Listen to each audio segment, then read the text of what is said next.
चलिए जानते हैं आज की देश और दुनिया की सिलेक्टेड काम की और महत्वपूर्ण 50 बड़ी खबरों को सिर्फ 10 मिनट में। पर अभी तक आपने इस वीडियो को लाइक नहीं किया है तो लाइक जरूर कर दें। यूपी में शिक्षकों की डिजिटल हाजिरी पर लगाई गई रोक। योगी सरकार ने लिया ये बड़ा फैसला। जी हां दोस्तों, शिक्षकों के लगातार हो रहे विरोध के बीच ऑनलाइन उपस्थिति दर्ज करने की व्यवस्था को फिलहाल स्थगित कर दिया गया है। मुख्य सचिव मनोज कुमार सिन्हा के साथ शिक्षक संगठनों की बैठक के बाद यह फैसला लिया गया है।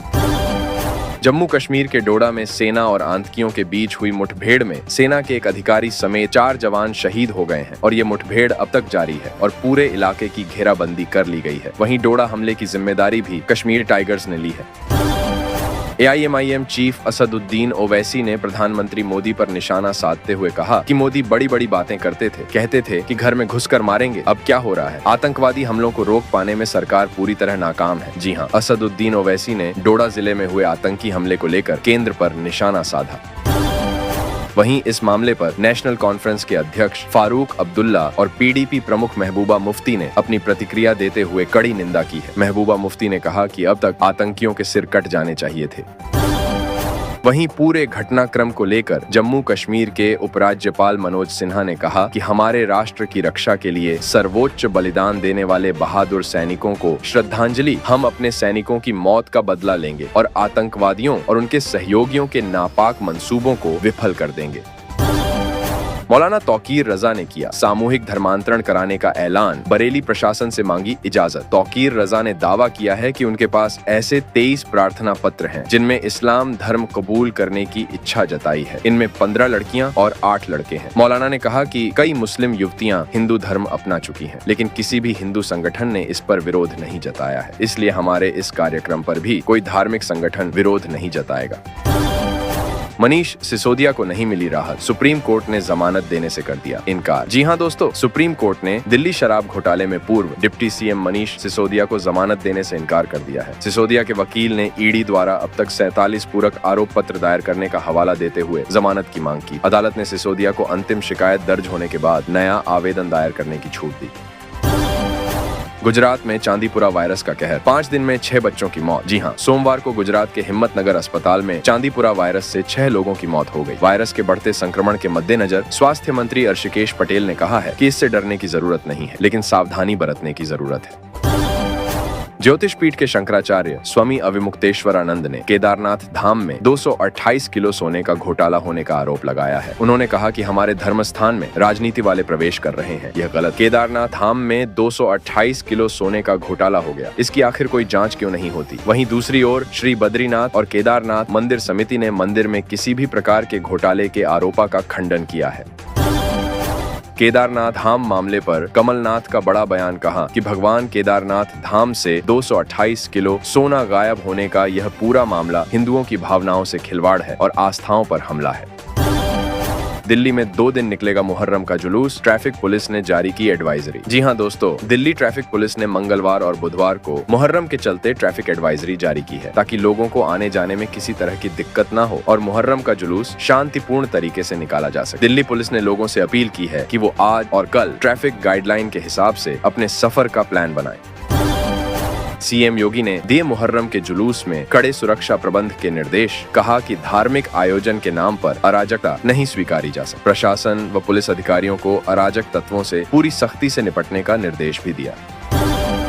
शंभू बॉर्डर खोलने के अल्टीमेटम का आज आखिरी दिन। किसानों ने किया बड़ा ऐलान। जी हां, किसानों ने एक बार फिर दिल्ली कूच का ऐलान किया है। अगर हाईकोर्ट के आदेश के अनुसार शंभू बॉर्डर खुल जाता है तो किसान दिल्ली कूच करेंगे। किसानों ने इसके लिए तैयारियां शुरू कर दी हैं। नीट यूजी पर हाईकोर्ट में दायर केस SC में होंगे ट्रांसफर। CGI ने जारी किया नोटिस। दरअसल नीट यूजी पेपर लीक मामले पर NTA की मांग पर सुप्रीम कोर्ट ने निजी याचिकाकर्ताओं को नोटिस जारी किया है। NTA ने विभिन्न हाईकोर्ट में दायर याचिकाओं को सुप्रीम कोर्ट में स्थानांतरित करने की मांग की थी। पाकिस्तान सरकार ने इमरान खान की पार्टी PTI पर बैन लगाने का किया ऐलान। इस मामले पर अमेरिका ने भी बयान जारी करके कहा कि इमरान की पार्टी PTI पर बैन लगाने का फैसला एक जटिल राजनीतिक प्रक्रिया है। अगर किसी राजनीतिक दल पर प्रतिबंध लगाया जाता है तो यह काफी चिंताजनक होगा। PRK में टेरर अटैक, 10 आतंकी हुए ढेर, 8 सैनिकों की भी गई जान। जी हां दोस्तों, पाकिस्तानी सेना ने कहा कि अशांत खैबर पख्तूनख्वा प्रांत में एक प्रमुख सैन्य छावनी पर 10 आतंकवादियों के एक समूह के हमला कर दिया। बयान में कहा गया है कि सोमवार को 10 आतंकियों का एक समूह बन्नू छावनी में घुसने की कोशिश कर रहा था। ऐसे में पाक सेना ने कार्रवाई करते हुए सभी 10 आतंकवादियों को मार गिराया। महंगाई की मार झेल रहे पाकिस्तानियों पर सरकार ने फोड़ा पेट्रोल बम, कीमतें 300 रुपए के करीब। दरअसल सरकार ने चालू वित्त वर्ष में 1.28 लाख करोड़ रुपए जुटाने के लिए वित्त विधेयक में पेट्रोलियम विकास लेवी की अधिकतम सीमा बढ़ाकर 70 रुपए प्रति लीटर कर दी है, जो पिछले वित्त वर्ष के दौरान 960 अरब रुपए के संग्रह से 91 अरब रुपए अधिक है। रूस की वायुसेना ने अपने नए बम का खुलासा किया है। इस बम में गाइडेंस किट लगा है, यानी टारगेट सेट करके बम को फाइटर जेट से छोड़ दो, बम हवा में तैरते हुए टारगेट को बर्बाद कर देगा। इसका नाम FAB-3000। इस ताकतवर रूसी बम का इस्तेमाल यूक्रेन में धड़ल्ले से किया जा रहा है। पेटीएम की पेरेंट कंपनी 197 कम्युनिकेशंस को बाजार नियामक सेबी से बड़ा झटका लगा है। सेबी ने वित्त वर्ष 2021-22 में एक लेन देन से जुड़े मामले में इसे एडमिनिस्ट्रेटिव वार्निंग जारी किया है। इस वार्निंग में सेबी का कहना है कि वित्त वर्ष 2021-22 में इसने पेटीएम पेमेंट्स बैंक के साथ ट्रांजैक्शंस किए, लेकिन इसके लिए न तो ऑडिट कमेटी की मंजूरी ली गई और न ही शेयर होल्डर्स की। पेटीएम ने सेबी के इस वार्निंग लेटर के बारे में एक्सचेंज फाइलिंग में जानकारी दी है। थोक महंगाई 16 महीनों में सबसे ज्यादा 3.36% पर पहुंची। रिटेल में भी दिखी बढ़ोतरी। जी हां, जून में थोक महंगाई बढ़कर 16 महीनों के ऊपरी स्तर पर पहुंच गई है। ताजा आंकड़ों के मुताबिक जून में थोक महंगाई बढ़कर 3.36% पर पहुंच गई है। स्टेट बैंक ऑफ इंडिया के करोड़ों ग्राहकों के लिए एक बड़ी अपडेट है। SBI ने लोन पर अपनी ब्याज दरें बढ़ा दी हैं। स्टेट बैंक ऑफ इंडिया ने एक निश्चित समय अवधि के लिए अपने marginal cost of fund based lending rate में 10 बेसिस पॉइंट तक की बढ़ोतरी की है, जिसके बाद करोड़ों ग्राहकों को बड़ा झटका लगा है। सरकारी कर्मचारियों के वेतन में 87% बढ़ोतरी 1 अगस्त से लागू। जी हां दोस्तों, सरकार का कहना है कि वेतन बढ़ोतरी करने के बाद कर्नाटक के लाखों सरकारी कर्मचारियों की फाइनेंशियल स्टेटस में सुधार होगा। इसके पीछे सरकार का उद्देश्य राज्य के सरकारी कर्मचारियों के मनोबल और प्रोडक्टिविटी को बढ़ावा देना है।